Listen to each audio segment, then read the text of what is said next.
चाहूंगा, मेरा सवाल सबसे पहले अपने उस पराक्रमी सेना के लिए जिन्होंने अद्वितीय पराक्रम दिखाया। भले ही हमारे नीति ने उनके पराक्रम को लक्ष्य तक नहीं पहुंचाया, लेकिन हम सब का जीवन, मन, धन, सेना के आजीवन उनके परिवार के प्रति समर्पण।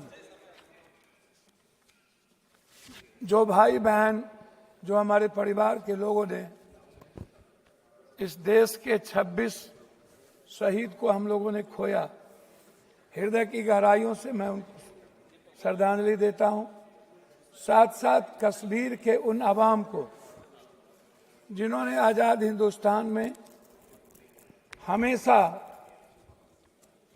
शहादत दी है हर मोर्चे पे, मैं उस परिवार को, उस पिट्ठू भाइयों को, उस घोड़े वाले को, सभी अवाम को जिन्होंने पूरे देश के उस पहलगाम में हमारे बच्चे भाइयों की हिफाजत की, उसको दिल की गहराइयों से पूरे सदन और देश, हम सब उनके प्रति कृतज्ञ हैं। जनाब, पुलवामा क्यों? पुलवामा के बाद 18 23 घटना। अध्यक्ष भैया, एक मिनट भैया, प्लीज हमारे बीच में ना बोलिए। पुलवामा के बाद लगभग उरी से लेकर के पहलगाम तक छोटी और बड़ी लगभग 23 से 24 बड़ा हमला हुआ। 11 साल नरेंद्र भाई मोदी जी प्रधानमंत्री रहे। 370 की ढिढोरा पीटी गई।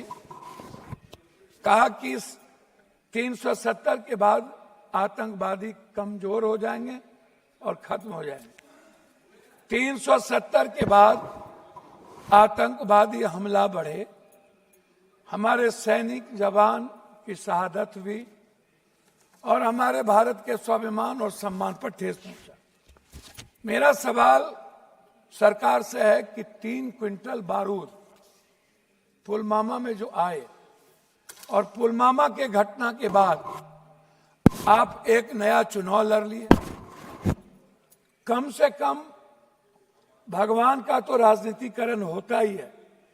इस देश की जब आप राष्ट्रवाद की बात करते हैं तो आपको मानवतावाद को पहले बात करना पड़ेगा। हमारे डिफेंस मिनिस्टर संगच्छध्वम संबद्धध्वम समवो मनांसि जानताम देवा भाग्यम यथा पूर्वे संजानना उपासते समानी वयाकुति समाना हृदया निभा समानो मस्तो नमा यथा वह सुशासन।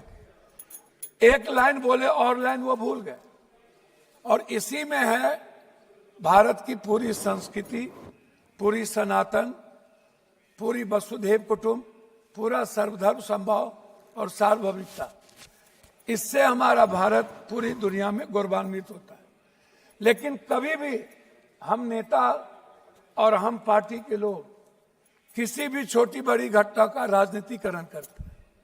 मुझे दुख इस बात का है कि हम संविधान के स्वरण की बात नहीं कर पाते। हम संविधान की बात में जब आते हैं तो हम वन जस्टिस की बात नहीं होती। मानवर, मैं आपसे उस 3 क्विंटल बारूद के बारे में यह देश जानना चाहता है कि उसके बाद क्या हुआ।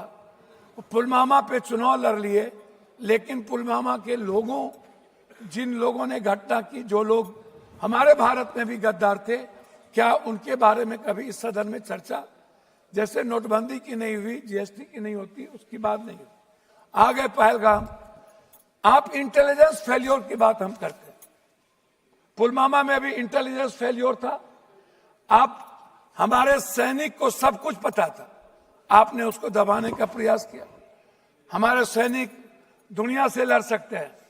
पाकिस्तान की बात मत करिए। आप कहते हैं पाकिस्तान, हमारे मंत्री कह रहे थे पाकिस्तान मेरे सामने कुछ नहीं है। आप उठते सोते पाकिस्तान, कब्रिस्तान, शमशान, ईद, बकरीद, तलाक, एनआरसी के अलावे पाकिस्तान जितना जितना आपने किया उतना हम सनातन कर लिए होते तो हमारी किस्मत समझ गई। पाकिस्तान की बात कोई और नहीं करता। पाकिस्तान की बात करके आप राजनीति को जिंदा रखते हैं, क्योंकि आपकी दुकान सिर्फ पाकिस्तान से चलती है। जिस दिन हिंदू मुसलमान करना बंद कर दीजिएगा उस दिन एक सीट नहीं जीत पाई। अब पहलगाम के बाद आपने राजनीति कर ली, आप भावनात्मक सिंदूर के सवाल को ले आए। मैं पहला सवाल आपसे पूछूंगा कि हमारे 150-200 मीटर पर सैनिक थे, उन्हें खबर नहीं थी कि पहलगाम के पर्यटन के लिए केंद्र खोल दिया गया। हमारे कश्मीर फोर्सेस को पता नहीं था, हमारे किसी इंटेलिजेंस को पता नहीं था। आखिर वो कौन से ऑर्डर कहां से गए, दिल्ली के किसके ऑर्डर थे कि पहलगाम को खोला गया? इस बात को आप समझिए। ये बात सभापति महोदय, सबसे महत्वपूर्ण है ये जानना कि इंटेलिजेंस किसके साथ है। इंटेलिजेंस क्या गृह मंत्री जी देखते हैं? क्या गृह मंत्री जी को किसी बात की जानकारी नहीं थी? हम नहीं, आप नहीं, ऐसे नहीं अध्यक्ष जी, कम से कम ऐसे। मैं आंशिक रूप से आपसे एक बात कहना चाहूंगा। गृह मंत्री जी, आप हमको मालदीव इंदिरा गांधी जी को मैं ले जाना चाहूंगा। आपको थोड़ा सा हमको 2 मिनट समय दिया। वास्तविक में आधुनिक क्षुद्र क्षमता में सुधार धीमा। मैं आपको नेपाल से दूरी और चीन की घुसपैठ की बात करूंगा। 2015 में कथित ब्लैक बॉट के बाद नेपाल का भारत विरोधी भावना बढ़ी। नेपाल ने भारत से दूर होकर चीन से सैन्य और आर्थिक समझौता किया। नेहरू और राजीव गांधी के समय नेपाल का भारत मित्र था। मालदीव में इंडिया आउट पर्यटन बहिष्कार। 2023-24 में भारत विरोधी बयान, भारत सेना की वापसी। मालदीव ने चीन की गोद में जगह बनाई, भारत मौन रहा। इंदिरा गांधी के समय भारत मालदीव समुद्री संरक्षक। सीएए बीएसएफ गोलीबारी, बांग्लादेश और भारत विरोधी माहौल। भारत के खिलाफ जनभावना बढ़ी। चीन ने वहां बंदरगाह परियोजना शुरू की। 1971 में इंदिरा गांधी बांग्लादेश बनवाया। श्रीलंका ने, मैं लास्ट कर रहा हूं सर, श्रीलंका ने रद्द किए भारतीय अनुबंधन। नए राष्ट्रपति ने भारत समर्थित समझौता रद्द दिए चीन। ईरान से रिश्तों में गिरावट, चाबहार पोर्ट परियोजना धीमी हो गई। राजीव और इंदिरा जी के समय ईरान भरोसेमंद साझेदार था। SARCC, BIM, STC निष्क्रिय। चीन से डर और अमेरिका। अब लास्ट में कर रहा हूं, तुर्की के साथ टकराव और व्यापारिक गिरावट। व्यापार, विमानन और डिप्लोमेसी।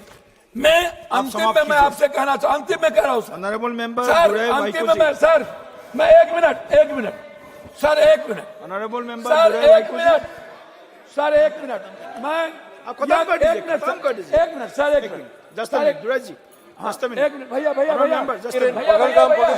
मेंबर भैया खत्म कीजिए सर।